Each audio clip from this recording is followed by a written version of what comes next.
Alrighty guys, what is going up? I hope you guys are all having a great and an amazing day today. Now in today's episode, we're going to be talking about the one and only Disney.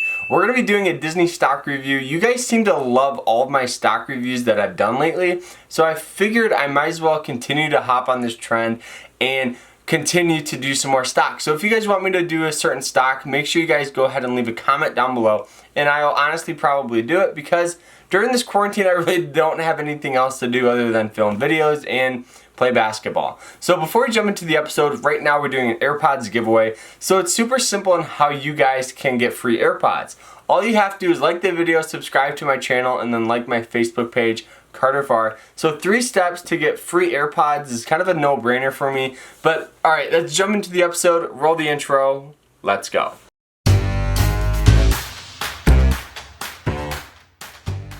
Now first we're going to go ahead and talk about the financials, how much money they make, some of their competitors, and then next we're going to go ahead and turn to the computer, find support, resistance, and where I think the overall stock's going to go in the next year or so. Now, we all know Disney. Disney is one of the largest companies out there. It's worth hundreds of billions of dollars, and you might know them for their Disney Plus service, their theme parks, their resorts, and toys. They own a lot of companies, to be honest. They really have a monopoly on the sports world.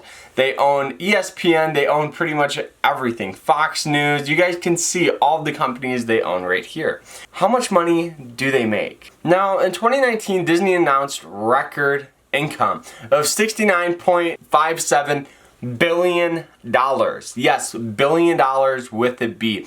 They make an extremely large amount of money. Now, when it comes with a company making so much money, you guessed it, they pay dividends, which is a little perk for my investment portfolio. Right now, we are building up a dividend portfolio that pays us $1,000 per month.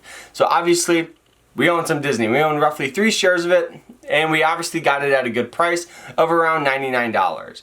Now the reason why I hopped into it at that price point is I felt like that would be a good overall support for the stock, but we'll look at it at the computer more. Now I'm sure you guys know over the past couple of months we've had some crazy volatility in the market. And when it comes with volatility, companies that are strong are companies that have a lot of cash. Now Disney has $5.4 billion. That is a lot of money. Not to mention they're getting revenue from their Disney Plus service, which they just announced they just hit 50 million subscribers. So every single month they're getting roughly $300 million from their Disney Plus service, which is ridiculous. That is insane. But one of the things that I think Disney needs to work on, in my personal opinion, I think they need to figure out how to compete with Netflix more. Netflix is the powerhouse of the streaming industry. They literally took it by storm, and now there's no one kind of competing with them. Disney needs to step up their game, make more shows, and I think their price point is perfect at around $6. But overall, I think Disney Plus is a great little bonus that Disney had because all those movies they had were just in storage. Now people are paying to watch them. And so revenue's going through the roof and they're going to make a lot of money doing it. So over the past 2 years, Disney has outperformed the S&P 500 by 13%. Which is honestly insane. This company, all they do is have resorts, movies, they own a lot of companies, they own everything. They're outperforming the top 500 companies on the market. That is insane, guys. It's insane. But I'm a huge Disney fan. I think Disney is an incredible company, and obviously, I love it. I love it. My goal is to get somewhere around 10 or 15 shares within the next year. But all right, now let's talk about the chart. We're going to go ahead, turn to the computer, and look at support, resistance, and where I see the company going in the future. Let's talk about it. Let's go. Alrighty guys, what is going up? We are up and loaded here on the TD Ameritrade's Think or Swim platform. We got ticker symbol DIS. That is the Walt Disney Company's ticker here. So as you guys see, we have highs all the way up at $153.41. We found some consolidation here and then this. It broke trend and really got slammed down. Now the reason why is because really the whole market kind of went to crap. If we go ahead and look at SPY, which is like the overall market ETF for the top 500 companies, you guys can see broke trend and got slammed back down. So Disney has a very similar chart. If you look at it as kind of like a whole, there was this nice little going up pattern and slammed.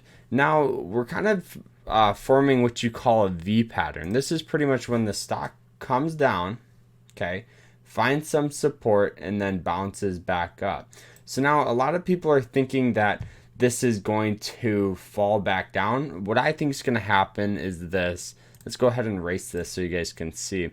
I think this is going to fall back, continue to come back up, hit a resistance line, and fall back down like that. I think if it breaks below the $79 mark, that it's going to continue to fall to probably around 60. But if it doesn't, it's going to literally do this. It's going to come, bounce up, and then come back down and then bounce again. Almost like a little W pattern. It's not too complicated. So here's what I did. I decided, okay, well, I want to get in really at the best price points possible. So looking at it, I set an alert here at $79, just because this is the hardest support on the chart. So it came down, bounced up, bounced again, and then rallied up. So it is almost like a little W pattern right there. It's not as big, just because we only had that little, it was probably about 8-hour time frame for that. So what I always like to do is I like to set some alerts at some support lines, so I know that's the best price point to really get in on this chart. Not to mention, it's coming in contact right now with this 200 moving average line, and it hasn't broken above it. So as you guys see, this, I know there's a lot of lines up here, but we'll break them down. So this yellow line right here is what you call a 200 moving average line. This is the past 200 days closing prices merged into a line. So this line acts as support, resistance, and when the stock's below it like it is right now, it acts as resistance. So as you guys see, it's hit it and sold off. Now, I know the whole market's been selling off, and this just kind of added to it. I think that this stock could possibly, like I was saying, fall back down. It's hit that resistance, and it could possibly come back down to under $100. And I think getting this stock in the 90s, if not the, setting that alert to get it at, 79, I think that one, you're going to get some best price points. And then once this whole market kind of passes over, just like it's done every other year, if we go ahead and pull back up the SPY here, this is just the top 500 companies merged into an index. So as we go ahead and make this the max available, whoops, we got to go daily. When we make this the max available, you guys can see how easy it is for the markets to recover. And look at this dip. We haven't even came in contact to a moving average line yet. Yeah, that dip is probably worse than we've seen in 2008. But 2008, it was broken down into a longer period. This is literally fallen so fast in such a short amount of time that people really haven't had an idea of what to do. So as we pull back up Disney here, you guys will see it a lot clearer. So as you guys see, we had this nice little market coming up. It's using this 200 moving average line as support. It's broken above it, and so now this is resistance.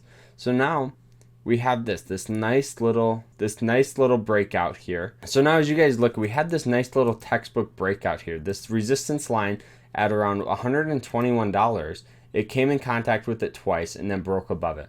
That's a perfect pattern, and I think this is long overdue. And so I think the best price points to get in around would be somewhere around the $80 area. $80 I think would be perfect.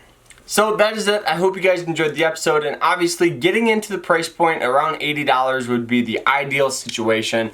But the whole market just been in a crazy state right now, so we'll see what happens. We'll see you guys tomorrow in another episode. Remember to always stay happy, stay positive, and overall, stay safe, stay inside. We'll see you guys tomorrow.